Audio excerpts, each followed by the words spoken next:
আজকে ভিডিওটা একটু পাঁচমিশালি ভিডিও হবে। পাঁচমিশালি দিয়ে সেই মানে খিচুড়ির পরে যে লাবড়াটা হয় পাঁচমিশালি, সেটা দিয়ে খুচিয়ে খুচিয়ে এদিক থেকে ওদিক থেকে নিয়ে তার মধ্যে অবশ্য করে মেন থাকবে হচ্ছে পিয়ার কথা। মাঝে মাঝে অন্যান্য কন্টেন্টে কাজ করতে হয়। এই যে যেমন কিছুদিন আগে যদিও ছোট্ট ভিডিওই করেছিলাম, গৌরিকা আর ওদের নিয়ে কলকাতা ক্যাম্পাসকে নিয়ে ভিডিওটা শুরু করেছিলাম। তো দেখলাম যে না, অনেকেই ভিডিও করেছে। তো আমি ওটাকে চেষ্টা করলাম প্রথমে একটি ভিডিও করা, কারণ অন্যান্য সময় অন্যরা করলে প্রবাসী ঘর কর্নারটাও বোধহয় মনে হয়, জানি না, আমি ঠিক আমি কারোরটা দেখিনি ওয়াইটিতে। আমি ফার্স্ট ভিডিওটা মনে হয় করেছিলাম। তো এটা নিয়ে আমার কোনো অহংকার নেই। তো যাই হোক, চেষ্টা করলেই হবে। পড়ি না, অনেক ভিডিও দেখি না, ওই ফাঁকিবাজি মারলে যা হয় আর কি। এর তার থেকে যদি দেখি যে ও কি নিয়ে ভিডিও করছে, দেখলাম কন্ট্রোভার্সি কি এটাতে ভিডিও, সেখান থেকে নিজের মতো করে বলার চেষ্টা করি, অবশ্য করেই। কিন্তু কন্টেন্টটা কারো থেকে নেওয়া। তো কালকে দেখলাম যে যাই হোক গরিকাদের ভিডিওটা তোমাদের ভালো লেগেছে। যাই হোক, ছোট্ট চ্যানেল, যা 400-500 তোমরা দেখো ওটুকুতেই যথেষ্ট। তো আজকে কথা বলবো অবশ্য করে ম্যান্ডিকে নিয়ে, পিয়াকে নিয়ে, তাই না? ম্যান্ডিকে নিয়ে যদিও ভিডিও করলে আমার আজ অবধি কোনো দিন 200-300-র ওপরে ভিউজ হয় না। জানি না কেন, আমার ভিউয়ার্সরা একদম পছন্দ করে না ম্যান্ডিকে নিয়ে ভিডিও করা, না কি কারোর কাছে পৌঁছায় না। তো ম্যান্ডি ভিডিওতে তেমন কিছুই বলার নেই। ওর খাওয়া দাওয়া নিয়েই মেন সমস্যাটা, ন্যাকামোটা করে। ঘর বাড়ি হওয়া থেকে ভিডিওগুলো মাঝে মধ্যে দেখি, পুরোটা দেখি না। অত ন্যাকামো সত্যি দেখতে ভালো লাগে না, প্রচণ্ড মানে অত্যাধিক মানে শুরু করে নাটক। এবার বলবে যে দেখো কেন, এই যে তোমরা অনেকেই তো আমাকেও পছন্দ করো না, দু চক্ষে দেখতে পারো না। কবে প্রবাসী করকন্যা বোধহয় এখন দেশে চলে গেছে, কবে সেই তাকে নিয়ে ভিডিও করেছি, সেই ভিডিওতে এখনও কোমর বেঁধে ছাড়তে মানে গালাগাল দিতে চলে আসো। এবার যত বাজে কমেন্ট লিখবে তোমাদের রুচির পরিচয় দেবে। আর ইউটিউব যদি মনে করে তোমাদের কমেন্ট ডিলিট করে দেবে, আমি ডিলিট করি না, ইউটিউব নিজে থেকেই তোমাদের শাস্তি দেওয়া। তো যাই হোক, তোমরা ভিডিওটা দেখো। এখন আমার মনে হয় সবার মতো আমিও বলি, তোমরা দেখো, তোমাদের গা বিড়বিড় বিড়বিড় করে তবুও তোমরা দেখো। এবার আমি তো দেখা থেকে তোমাদের আটকাতে পারি না, সোশ্যাল মিডিয়াতে যখন কাজ করতে এসেছি। তো এবার সেই কারণে তোমরা যেরকম পছন্দ করো না দেখো, তবু আমাদেরও অনেক অপছন্দ করা মানুষকেও, বিশেষ করে আমরা যখন কন্ট্রোভার্সি করি, আমাদেরকে তো দেখতেই হবে। সেই জায়গা থেকে মন্দিরাকে যে খুব, মন্দিরার ভিডিওগুলো আগে ভালো লাগবে, যবে থেকে অত্যাধিক নোংরাবো আর নাটক আর এই সমস্ত শুরু করেছে। আর ঘেমিয়েও তো লাগে, বলো, কাহাতক সেই একই ঘর, একই একই সেই। আর ঘোরার ব্লগগুলো তো মানে একদম জঘন্য। নিজে সারা দুনিয়া ঘুরেছে, ওকে দেখে ভাবি কি মিসপ্ল্যানিং, বাবা কী মিসপ্ল্যানিং করে ভিডিও করে। কারণ ভালো লাগে না এরকম ভিডিও করতে, কারণ আমরা ভীষণ মানে স্বতন্ত্রভাবে ঘুরি। আমরা আজ অবধি কোনো দিন আমরা কোনো ট্রাভেল এজেন্সির সঙ্গে যাই না। আমরা আগেও ঘুরেছি গাড়ি নিয়ে, টিটিকে ছিল আগে ম্যাপ, গাড়ির সামনে সেটে রেখে দিয়ে। এখনও আমরা মানে একদম আমাদের হোটেলটা পর্যন্ত আমরা বুকিং করি না, খুব কম, খুব রেয়ার। বন্ধুদের সাথে গেলে তারা কিছু কিছু বন্ধু বান্ধব একটু ভয় টয় পেয়ে যায়, মানে ভীতু যারা একটু আছে, তখন তাও বলে উঠতে পারবো না। আমরা ভীষণ স্বতন্ত্রভাবে ঘুরি, যেখানে থাকা 10 দিন থেকে গেলাম, আননোন প্লেসে 5 দিন থেকে গেলাম, ওখানে 2 দিন থেকে গেলাম। এইভাবে ঘুরতে আমাদের বেশি ভালো লাগে। ওই কমন জায়গা, কমন লোক ছুটছে। পুরুলিয়ার লোকের আজকে যাচ্ছে, আমার ছেলের তখন সবে 1.5 বছর, সেই তখন পুরুলিয়া 2বার ঘোরা হয়ে গেছে। গড় পঞ্চকোটের ওয়েস্ট বেঙ্গল গভর্নমেন্টের হোটেলে থাকা পাকা। আমি আমার শ্বশুরবাড়ির লোকের একটু এরকম। কেন এত কথা বলছি, কমন জিনিস নিয়ে। যেমন ম্যান্ডি কিন্তু একটা খুব কমন ওয়াইটিতে কন্টেন্ট করার জন্য সবাই করে। তো সেই কমেন্ট থেকে একটু বেরিয়ে হাটকে অন্যান্য কন্টেন্ট করলে ভালো লাগে। তো আজকে ম্যান্ডিকে নিয়ে যেটা বললাম, ম্যান্ডিটা এই যে খাওয়া ওজন বেড়ে যাচ্ছে, গুড় খেলে সুগারে মনে হয় না খুব একটা সমস্যা আছে। তো একটা ছোটো বাচ্চা ননদের ছেলের জন্মদিনের জন্য পায়েস করেছে, গুড় দিয়েছে, গুড়ের পায়েস, নলেন গুড়ের পায়েস, রসগোল্লা, সেটাও বলছে খাবে না। এদিকে অন্যের বাড়ি থেকে হাবাতের মতো খেয়ে যাবে, বাইরের খাবার খাবে, বাইরে থেকে এটা ওটা খাবে, বলবে আমি কি ফাস্ট ফুড খেতে ভালোবাসি না। এদিকে চাউমিন রোল খেয়ে ফাটিয়ে দেবে, আর এদিকে ঘরের ভিতরে বলবে আমি বাইরে খাবার খাই না। এই সমস্ত ভুলভাল কথাবার্তা। তারপরে বোধহয় আজকে টাইটেলে দিল যে কালকে ভোর ভোর বেরিয়ে যাচ্ছে, সবাই ভাববে বেড়াতে যাচ্ছে, কিন্তু আমার মনে হয় ওর বরকে নিয়ে কল্যাণীতে যাচ্ছে। একটা ক্লিয়ার করার জন্য বলি, কল্যাণীতে যদি আসে, আমার একটা আইডিয়া থেকে বলা হচ্ছে, দেখা যায় গতকালকে ভিডিও যদি দেখি তাহলে বুঝতে পারবো।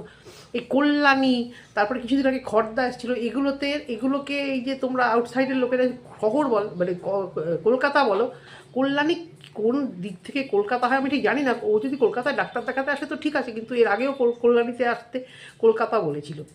তো কল্যাণী কলকাতা নয়। খড়দার ঠিকানা হয়তো লেখা হয় খড়দা, সোদপুর, কিন্তু বেলঘড়িয়া, এই সমস্ত মানে দমদমের ঠিক ওর পর থেকে, কিন্তু সেইভাবে আর মানে কলকাতা ডিস্ট্রিক্ট না অ্যাড্রেসে দিলেও সেটা বলা হয় না। তারপরে আরেকটা কথা দেখি বলে, গ্রামের লোকেদের কিছু ভুলভাল কথা কালকে করে বিকেলে করে, এটা কী ধরনের টান, নদীয়ার টান কিনা আমি জানি না, বিকেলবেলা করে একটু যাব, সকালবেলা করে একটু যাব। এই সমস্ত কথা বলা। আর তো ওর তো কাজের চাপ আছে, খাওয়া নিয়ে প্রচণ্ড ওর মানে ওই এই খাবারটা দেখালাম না, ও বাবা গো ওই খাবারটা দেখালাম না, সে কী গো যা রাত্রে খাবারটা দেখালাম না। ব্লগারদের জীবনে কি অশান্তি না। আসলে ব্যাপারটা কি সকালবেলা যে কোনো মানুষের কাজই হচ্ছে কিন্তু এই খাওয়ার জন্য, তাই না? মানে আমরাও যে সবাই দৌড়াই সকাল থেকে বিকাল, সবাই যে ছুটছি শুধুমাত্র খাওয়ার জন্য। তো সেই ব্লগারদের আর এরা যারা ঘরেতেই থেকে কাজ করে, তাদের সত্যি আর তো কিছু নেই, সকালবেলা উঠে একটা চিন্তা, যেটা প্রত্যেকটা মানুষেরই, এদের আরও বেশি, যে আজকে ভিডিওতে দেখাবো খাওয়াটা কী হবে। ওটা যদি একবেলা মিস হয়ে যায়, অর্ধেক খেতে খেতেও সেই খাবারটা দেখাতে থাকবে। কী হয়েছে, সমস্ত সমস্ত ব্লগারদেরই বলছে, একদিন যদি রান্না খাওয়া পার্টটা যদি মানে না দেখিয়ে অন্যান্য কিছু নতুনত্ব দেখানো যায় তাহলেও তো ভালো। যাই হোক, তোমাদের ভিউয়ার্সরা ভালোবাসতে দেখাচ্ছ। তো হসপিটালে আসার আগের দিন কে ভাই ভ্রু প্লাক করতে যায়, আমি মনে হচ্ছে আমার, আমি এখনও ঠিক জানি না বেড়াতে আসবে কি না কি, কিন্তু দুদিন আগে থামলেলে বোধহয় দেখেছিলাম, পুরো ভিডিও দেখিনি, যে ওর বরের শরীর খারাপ লাগছিল। ওরা তো এইমসে দেখায় মাঝে মধ্যে, বললো ভোরবেলা বেরিয়ে যাবো বাচ্চাকে রেখে, তার মানে বেড়াতে কোথাও আসছে না, এবং কলকাতায় নিশ্চয়ই ঘুরতেও আসছে না, ওরা ওই কল্যাণীতে এইমসে বোধহয় ডাক্তারটা দেখাতে আসছে, তার জন্য তো ভ্রু প্লাক করতেই হবে, ভ্রু প্লাক তো বানতেই হয় না। ও ম্যান্ডি বলে এগুলো সম্ভব। যাই হোক, নতুন ঘরটা কিউট হয়েছে, সুন্দর হয়েছে। টিনের ঘর কতটা কি আরামদায়ক নো আইডিয়া, কোনো জীবনেও থাকিনি, মাটির ঘরে থেকেছি। টিনের ঘরে এখনো পর্যন্ত কখনো থাকা হয়নি, ইচ্ছে রইল থাকার। এবারে আসি ওয়ান অ্যান্ড অনলি, কী বলবো, পিয়া পিয়া ও পিয়া পিয়া, পিয়া পিয়া ও পিয়া। যাই হোক, পিয়াকে নিয়ে তো কথা বলতেই হবে। পিয়া লোন শোধ করলো, পিয়া নাই। কালকে ভিডিও করেছিলাম, কথাটা বলতে ভুলে গেছি। আমাদের ইউটিউব, আমাদের জগতে আর কী আছে, আমাদের তো পেটে বিদ্যা নেই যে কিছু করব। ব্যবসা করতে গেলে প্রচুর টাকা লাগবে, ব্যবসা করতে গেলে। হ্যাঁ, তো সেই টাকাটাও নেই। একটাই রাস্তা আছে আমাদের, ইউটিউব, মানে সব সময় শুকিয়ে পড়া। আজকে ভিডিওতে বলছে যে লোনটা, মানে গতকালকে ভিডিও, যেটা আমি আজকে করছি বলে আমি বললাম, গতকালকে ভিডিও যেটা দিল সেটাতে বললো কি যে লোনের টাকা সবটা শোধ করেছি। এবারে আসি, বলে না ওই আব আয়া উঠ পাহাড় কিনেছে, ও হচ্ছে সেরকম, বুঝতে পেরেছো? একটা যে কোনো একটা জীবনের স্থিতি, যে চলছি এরকম ভিডিও দিয়ে, এরকম ভিডিও, এত উচ্চাসা না, ওকে ওই মুখ থুবড়ে একদিন ফেলবে, ফেলছেও, তারপরে ওর শিক্ষা হচ্ছে। ভিডিও দিচ্ছি, প্রমোশনের কাজ করছি, যেটা আমার মেন রোজগার। এর আগেও একজন বলেছিল যে অন্ধ দেখতে পেলে সবার আগে লাঠিটা ছুঁড়ে ফেলে দেয়। তো সেইখান থেকে ওর যেটা মানে আসল রোজগার, সেই জায়গাটা থেকে ও সরে গেল কি না, পাড়ার গুটকা চালি, পাড়ার এইসব দেখিয়ে ব্লগার, ওর আত্মীয় স্বজনগুলোকে সব যা ফাঁদে টেনে ধরে ব্লগিংয়ে নামিয়ে নিজে ব্লগিং থেকে একদম দেন কাট করে ফ্ল্যাটে চলে যাওয়া, তারপরে কি ব্লগিং করবো না, সবাই আমাকে নিয়ে গুটকাচালি করে, আমার কমেন্ট নিয়ে গুটকাচালি করে, করবো না করে আজকে আফসোস করছে কি ভুল করেছি। যেহেতু এখন দেখছি টাকা পয়সার টানবান, মানে ওর কথা আমি যে শোনো, ওর কখনো টাকা পয়সার টানবান হয় না। ওর এই মিথ্যে নাটকে তোমরা একদম ভুলবে না, সব সময় শুকিয়ে পড়া, নেই রে। গ্রামের মানুষ বিশেষত কীভাবে এই উচ্চারণগুলো করে বলো তো, কখনো না এরকম কখনো বলতে নেই, সব সময় বলতে হয় বারন্ত আসবে। আর ওর ভিডিও, ওদের যাদের ভিডিওগুলো আমি দেখি, একদম মনেই হয় প্রপার গ্রামের কথাবার্তা, গ্রামের কী বলছে। আর এর ভিডিও দেখা মাত্রই একটা গ্রামের মেয়ে, একটা মধ্যবিত্ত, একটা গ্রামের মেয়ে, অতীব কষ্ট করে একটা গ্রামের মেয়ে এই জায়গায় এসছে, তারপরে হচ্ছে পয়সা নেই, আমার পয়সা নেই। দেখো, ওর বাচ্চা দুদিন আগে শরীর খারাপ নিয়ে নাটক করছিল, দাঁত উঠেছে এখন, আমি বলেছিলাম দাঁত উঠলে বা নতুন কিছু গজালেই আমাদেরও যেরকম প্রবলেম হয়, আমাদের দেখবে যখন পেটের মধ্যে চুলগুলো বাচ্চা যখন থাকে, তখন ওদের বলে সবাই চুল গজায়, তখন কিন্তু আমাদের যা শরীর খারাপ তার থেকেও প্রেগনেন্সি অবস্থায় বেশি শরীর খারাপ লাগে। সেরকম একটা বাচ্চারও দাঁত গজালে শরীর খারাপ, মানে একদম লুজ মোশনের মতো, পাতলা পটি, এ সমস্ত হবে। তো আমি সেইটা বলেছিলাম। এবারে এখন ঠিক আছে, যাই হোক, বাচ্চা ভালো থাকাই ভালো। খুব মিষ্টি বাচ্চা, খুবই সুন্দর লাগে সত্যি, অনেকেই দেখতে ভালোবাসে। তো এর এই নাই টাকা নাই, আমরা তো জানোই কীভাবে চলি। কেন যে ব্লগিং করলাম না বলেই যাচ্ছে, কতগুলো টাকা আমার আসতো, হ্যাঁ, 40-50 যা হোক আসতো। তার মানে ওরা বললো যে মাসে মোটামুটি, ও তো আগে ডিক্লেয়ার করেছিল মোটামুটি 3 লাখের কাছাকাছি মোটামুটি ওর আসে, সেখান থেকে 1 লাখই বাদ দিলাম। বলো তো, ওরা যেভাবে চলাফেরা করে, হ্যাঁ, লোন শোধ করুক আর যাই করুক, ওরা যেভাবে ওই গুগলি ফুগলি তুলে নিয়ে আসলো, ডুগলি ফুগলি বলছি বলে লোকের আমাকে ভেবো না, যেহেতু আমি খাই না, আমার বর নাকি কখনো খেয়েছিল, ওর ভালো লেগেছিলো। আমাদের কোলাঘাটের বাড়ির ওই আশেপাশের দিকে অনেকেই খায়, আমার যেন একটু কীরকম লাগে জানো তো। তো আমার বাবাও খেয়েছিল, বাবা সব রকম কিছুই খেত, তো আমার বড়ও সব খেয়েছে। তো পরিষ্কার করে খেলে অবভিয়াসলি বড় বলে মাংসের মতো খেতে নাকি লাগে। তো পিয়া ওই সমস্ত খাওয়া গাছ থেকে এটা তুলে নিলাম। খাওয়ার খরচা তো বলতে গেলে নেই ওদের। শহরে থাকলে বা একটু যাদের চাষের জমি টমি নেই, খাওয়ার খরচা তেল বলো, ধান বলো, এই বলো সেই বলো, এইগুলোই তো প্রচুর। মানে রেগুলার বেসিসে যে টিফিন থেকে শুরু করে রাত্রে খাবার সমস্ত কিছু, যে এই যে খরচা, সেসব তো কিছু নেই ওদের। আছে কি না? নেই। তারপর শহরে তো গাছ লাগালে মাটি কিনতে হয়, জল কিনতে হয়, সবাই তো জানোই। যারা শহরে থাকো বা একটু আউটসাইডে থাকো, জল বোধহয় এখন আর্সেনিকের জন্য সবাইকেই কিনে খেতে হয়। তো ওদের এই রেগুলার বেসিসে লাইফস্টাইলে খরচা কী? কোথাও বেড়াতে যাওয়া নেই, ঘুরতে যাওয়া নেই, সব সময় তবুও শুকিয়ে পড়া প্রত্যেকটা ভিডিওতে। ব্যবসা করতে টাকা লাগবে, তোমাদের কাছে ব্যবসার টাকা নেই? বলো ব্যবসা হবে না, বলো এই যে সহজ রোজগার, এটা তো স্বীকার করতে হবে, সহজ রোজগার। হ্যাঁ, মানুষ একঘেয়ে হয়ে গেছে। দেখো ছন্দাকে দেখো, কালকে ভিডিওটা যখন করেছিলাম ছন্দাকে নিয়ে, তখন ছন্দার কালকে না কবে ভিডিওটা দেখিনি, কিন্তু আজকে আমি ছন্দার ভিডিওটা দেখলাম। একটা ভিডিওতেও বলেছে যে তোমরা অনেকেই বলছো যে সেই একঘেয়ে জীবন। সত্যি কথাই, কিন্তু এই যে রোজ রোজ একঘেয়ে জীবন কিন্তু মানুষ বেশি দিন আর খাবে না। এই বাসন মাজা, এই ঘর পোছা, এই মানুষের অত সময় কিন্তু এখন আর থাকবে না। আস্তে আস্তে কিন্তু এর থেকে মানুষ দূরেই সরে যাবে, বুঝতে পেরেছো? এই ডেলি ব্লগার। আরে কালকে না পরশু দিনে একটা ফেসবুকে একজন ভদ্রমহিলা, তার প্রচুর সাবস্ক্রাইবার, সে প্রবাসী ঘটনাকে নিয়ে বলতে বলছে একে আমি কোনোদিন জীবনে দেখিনি, আমার ফিডে আসেও না, কীও ডেলি ব্লগ দেখবো। মাঞ্চু দাদা দেখবে ফেসবুকে মুখ খুলেছে, বলছে এই সমস্ত যে ঘরের মানে এই ব্লগার, এই যে সুস্মিতা, এদেরকে নিয়ে ভিডিও করতে যারা বলছো, প্লিজ তারা আমাকে আনফলো করে দাও। কারণ এই ডেলি খার বেসিসেই রান্না করছি রে, ঘুরছি রে, এগে কোনো মানুষকে মানে কোনো রকম কিছু শেখায় তো নাই, ওগুলো সবাই পারে, ছোটোখাটো টুকটাক এই জিনিস ছাড়া, ওই মানে তোমার রান্নাঘরের টিপস আর ঘরের টিপস ছাড়া কিছু তো শিক্ষামূলক কিছু আসেই না এদের ভিডিও থেকে। তো মাঞ্চু দাদাও দেখি বললো যে এখান থেকে কেউ আমাকে ওদেরকে নিয়ে ভিডিও করতে বলবে না, আমি কিন্তু ভিডিও দিতে পারবো না। এই জায়গা থেকেই বলছি যে যতই তোমরা যা বলো, এই ব্লগিংয়ে কিন্তু মানুষ প্রচণ্ডভাবে লিস ইন্টারেস্টেড হয়ে যাচ্ছে। বা পিয়া মাঝে মাঝে কী ভাবলো, এই ব্লগিংটা বন্ধ করে তাহলে আমি ওদিকে খাবলাই, ছোটো ছোটো ভিডিও দেবো, ওইখানটা খাবলাবো, দুদিন ছেলেকে নিয়ে ওই ছোটো ছোটো মানে ওর তো কপি ক্যাট একদম, সবাই ছোটো ছোটো ভিডিও করে, যে কোনো একটা দিকে ওর কিন্তু মনস্থির থাকবে না। আর ওর চ্যানেলটা বরাবরই মানুষ দেখে এসছে বড় ব্লগ হিসেবে, বড়োভাবে দেখার। আর তরি ফরিদের নকল করছে। তরির বর অলরেডি একটা ভালো চাকরি করে, ওর যদি একটু ভিউজ কম হয় বা এদিক ওদিক অ্যাডভার্টাইজ করে, সোনার দোকানের অ্যাডভার্টাইজ বা বিভিন্ন শাড়ির দোকানের অ্যাডভার্টাইজ, সেগুলো তো পিয়া করতে পারবে না গিয়ে। আর সেটা মানানসইও একটা আছে। ধরো তরির বাইরের লুকসটা এতটাই সুন্দর, ও একটা সোনার দোকান বা শাড়ির দোকানে দিয়ে প্রমোশন করালে না 10টা লোক ওই সোনা জিনিসটা, শাড়িটা কিনতে আসবে। আর পিয়ার কাছে অত সময়ও নেই, আর পায় না, ও আবার অন্যরকম প্রমোশন ভিডিওগুলো পায়, সেগুলো অন্যরকম। হয়তো সেখান থেকে হয়তো মুখ থুবড়ে পড়ার মতো অবস্থাতে আবার ব্লগিং হয়তো ফিরে এসছে। ভাই, ব্লগাররা কি সত্যি কথা বলে? ব্লগারদের মতো মৃত্যুকার নেই। এই যে আমরা কন্ট্রোভার্সি ক্রিয়েটার, এই যে আমি ওর চ্যানেলে ওর কমেন্ট বক্সে দেখলাম চৈত্র মাসে উনুন বানাতে নেই। তো আমি এটা সত্যি জানতাম না, উনুন সম্পর্কে আমার কোনো আইডিয়া নেই। মা শীতকালে একটা হাতের বাড়িতে উঠোনে একটা বানাতো গরম জল করার জন্য, রাত্রের ভাতটা মা জাস্ট বসিয়ে দিত, আর আমরা ওখানে আগুনের হাত পা ছিটতাম। গরমকালে ওই কাঠের উনান বা ওই মাটির উনানে আমাদের মানে কখনো কোনো আইডিয়া নেই যে চৈত্র মাসে পাততে হয় কিনা, অনেক কিছুই জানি না। তো ওকে তো পাততে হবে। তো আমি কমেন্ট বক্সে এটা দেখলাম, তো সেই দেখেই বললাম, কখনো বলবো না এটা আমার চিন্তাধারা। কারণ কন্ট্রোভার্সি ক্রিয়েটাররা যদি মানে মিথ্যে কথা বলে বা টোকাটুকি করে, তাহলে অন্যকে নিয়ে বলবো কী করে? সেটা আমি স্বীকারই করি যে আমি ওর কমেন্ট বক্সে দেখেছি, আমি এই ব্যাপারটা দেখলাম। এর কমেন্ট বক্সে দেখেছি, ব্লগারটার কমেন্ট বক্সে একজন কমেন্ট করেছে, বাবা একটু চুপ করো না, বাইরে যাওয়ার জন্য ছটপট করছে, বাইরে যেতে দিচ্ছি না, ওইখানে গেটটা আটকে রেখে দিয়েছি, ও যাওয়ার জন্য একদম পাগল হয়ে গিয়ে এরকম করছে। ভিডিও করতে বসলেই এদের দুষ্টুমি শুরু হয়। ওই দেখো এবার আবার বাইরে দিয়েছি, ওখান থেকে ভেতরে আসার জন্য ছটপট করছে। তো যেটা বললাম, হ্যাঁ আমরা কন্ট্রোভার্সি ক্রিয়েটার, আমরাই যদি সব জানতা গামছাওয়ালা হয়ে বসি বা মিথ্যে কথা বলি, তাহলে লোকেরা আমাদের উপরে আর ভরসা করবে না, যেরকম ব্লগারদের খুব একটা বিশ্বাস করছে না।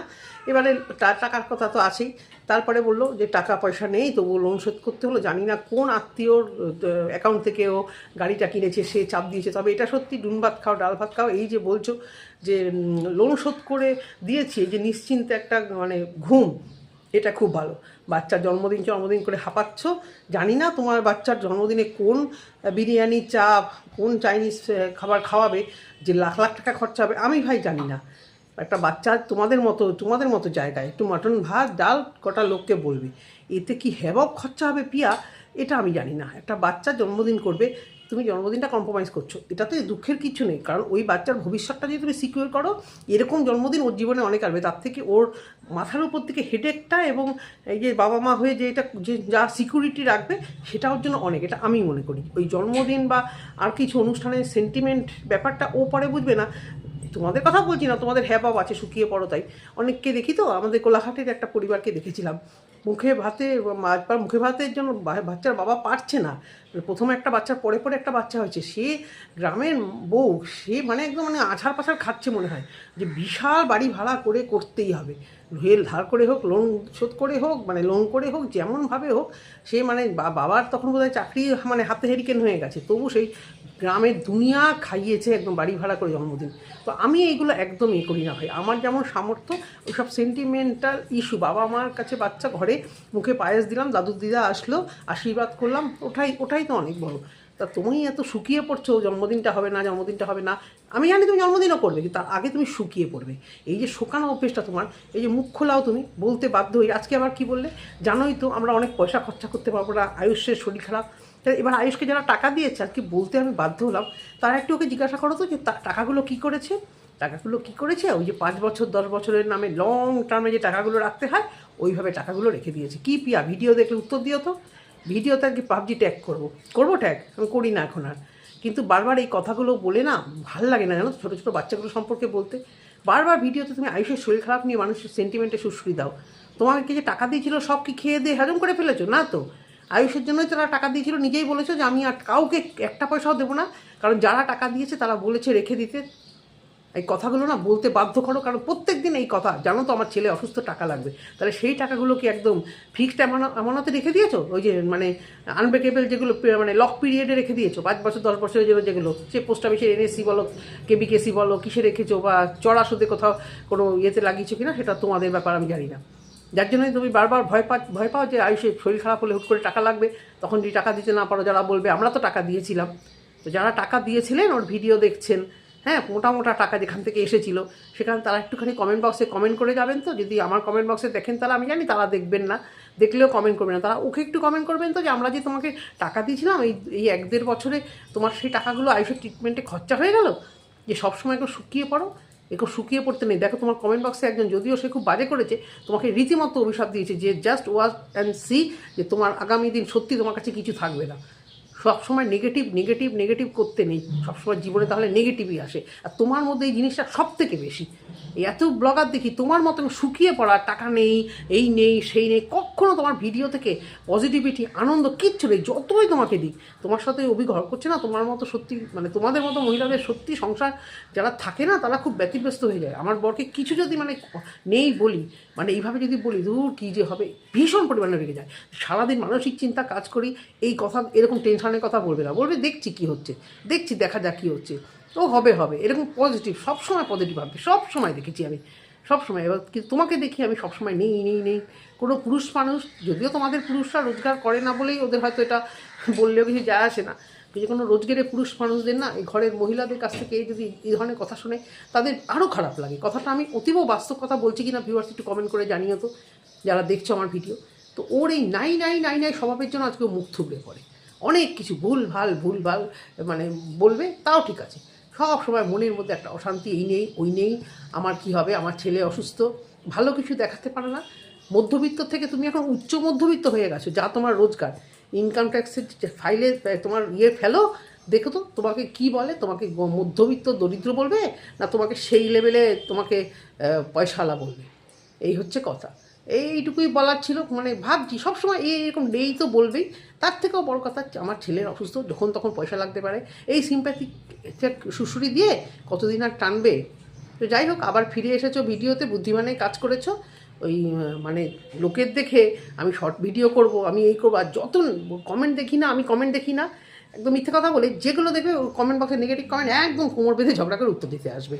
তাহলে দেখো না আমার ভিডিও, এই যে যারা যাদেরকে বলে না দেখো না, তারা সত্যি দেখতে যেও না, দেখতে না যাও, এই সমস্ত ব্লগাররা ওই মানে একদম শুয়ে পড়বে একদম, বুঝতে পেরেছো? কারণ এরা জানে যে আমরা যে এইগুলো দেখাবো, কিছু ধরো ফাঁকা মাথার মানুষ আছে, কিছু মানে অন্ধবিশ্বাস, অন্ধ ভালোবাসার জায়গা থেকে মানুষ আসে, যা দেখাবে, যা খাবে খেয়ে যাবে।